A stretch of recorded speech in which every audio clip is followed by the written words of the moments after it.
अजित पवारांच्या विमान अपघातासंदर्भात प्राप्त झालेल्या अहवालावर रोहित पवारांनी टीका करत विविध आक्षेप उपस्थित केलेत। अजितदादांच्या विमान अपघाताचं सत्य बाहेर यावं यासाठी माझा खटाटोप सुरू आहे। त्याचबरोबर मी व्हीएसआर आणि डीजीसीए कंपनीच्या विरोधात नाही, मात्र तपासाची दिशा पाहता व्हीएसआर कंपनीला कुणीतरी वाचवतंय अशी माझी शंका असल्याचा मुद्दा रोहित पवारांनी उपस्थित केलाय। दरम्यान विमान अपघातासंदर्भात देण्यात आलेल्या अहवालात विमान हे झाडाला धडकून पडल्याचं स्पष्ट सांगण्यात आलंय, मात्र त्या ठिकाणी कुठेही मोठी झाडे नाहीत तर फक्त झुडूप आहेत असं रोहित पवारांनी म्हटलंय। त्यावरून हा अहवाल किती गांभीर्याने बनवलाय अशी खोचक टीकाच रोहित पवारांनी केली आहे। अहवालातील बेसिक निरीक्षणाचं चुकलेलं असल्याचा घणाघात देखील रोहित पवारांनी केलाय। रिपोर्टमध्ये झाडे सांगितलेत, म्हणजे ट्रीज सांगितलेत। आता ह्याच्यामध्ये अशी कुठली झाडं होती तिथे की ज्याच्यावर हे विमान ज्या झाडांना धडकून, झाडांना एक झाड नाही अनेक झाडांना धडकून हे खाली त्या ठिकाणी पडलं। तर याच्यामध्ये आम्ही थोडंसं बघितलं, या बाजूला जिथं हे विमान इथं पडलं होतं तर इथं कुठंच तिथं झाड दिसत नाही, हे झुडूप आहे।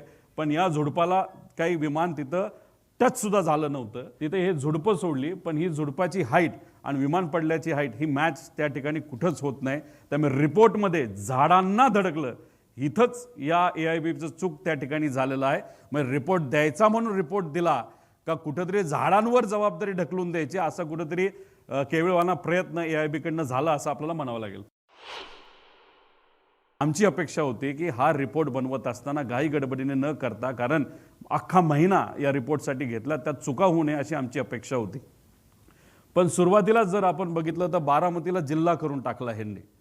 आता ह्याच्यामध्ये तुम्ही म्हणाल टायपिंग एररला काय फरक जातो? एक तर इन्व्हेस्टिगेशन करत असताना त्याच्यामध्ये कुठेही काही चुकलं नाही पाहिजे ही भूमिका, नाही तर ही जबाबदारी त्या लोकांची, त्या अधिकाऱ्यांची आहे। पण इथं जिल्हाच चुकवला आहे आणि त्याच्यानंतर बारामती म्युनिसिपल महानगरपालिका अशी त्यांनी तिथं दाखवले जी नाही आहे।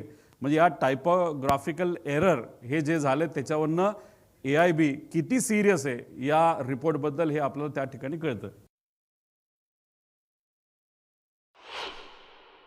व्हीएसआरच्या विरोधात नाही, मी डीजीसीएच्या विरोधात नाही, त्यांचं माझं कुठेही काही वेर नाही। विषय एवढाच आहे की अजितदादांचा ॲक्सिडेंट जो झाला त्या ॲक्सिडेंटमध्ये विमान हे व्हीएसआरचं होतं।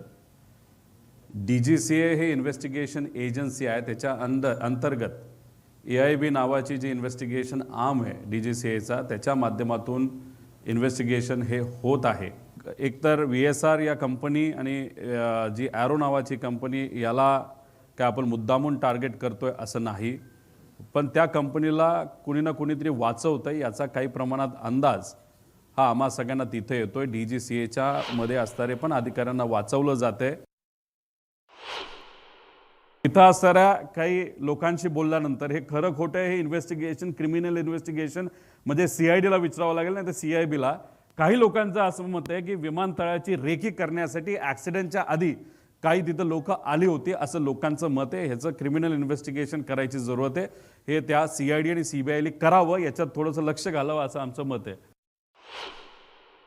कालचा जो अजितदादांचा रिपोर्ट आलाय त्याच्यामध्ये कुठल्या इन्व्हेस्टिगेटरचं नाव लिहिलंय का? तर नाव लिहिलेलं नाही। कदाचित इन्व्हेस्टिगेटरच घाबरले असतील, याच्यात मॅन्युप्युलेशन, कागदपत्राची हेराफेरी आणि याच्यामध्ये इतक्या गोष्टी होणार आहे तर नावच देऊ नका, म्हणजे उद्या जाऊन कुणी त्या लोकांवर आक्षेप घेणार नाही अशी कदाचित त्या ठिकाणी भूमिका असावी। कप्तान साहब ने गलती कर दी, ठोक दिया जाके, क्या करोगे? क्या गलती है समझ में नहीं आ रहा है। अगर वो पुणे चले जाते, नहीं विजिबिलिटी खराब थी, उनको दिखा नहीं, रनवे जिधर था उसके लेफ्ट में जाके वो ठोक दिया उन्होंने, क्या करोगे आप? म्हणजे हे इन्शुरन्स वाला फोन करतोय माळी या परिवाराला आणि म्हणतोय की वो कॅप्टनने प्लेन ठोक दिया। म्हणजे अशा पद्धतीची भाषा त्यांची आहे। आणि याच्या आधी मग ते कॅज्युअली ह्या सगळ्या विषयाला वकील सुद्धा कॅज्युअली घेतोय आणि तो विके सिंग सुद्धा कुठेतरी जो मालक आहे तो कॅज्युअली घेतोय असं आमचं मत आहे। असं वाटतं की आता रोहित पवार जी हे एव्हिएशन एक्सपर्ट झालेले आहेत, त्यांनी जो काय मुद्दा उपस्थित केला आहे त्यांनी टेक्निकल अथॉरिटीकडे हा विषय दिला पाहिजे। आता ते जे काय म्हणतायत की असं झालं तसं झालं, तुम्ही द्या ना फॉर्मल अथॉरिटीकडे. कोणी थांबवलंय तुम्हाला? ठीक आहे, तुमची श्रद्धा आहे अजितदादांवर, तुमचं प्रेम आहे, सगळं ठीक आहे. आता तर वाटतं फक्त रोहित पवारांना पायलट बनायचं शिल्लक राहिलेलं आहे. बाकी सगळी ट्रेनिंग त्यांनी पूर्ण केलेली आहे एव्हिएशन सेक्टरची.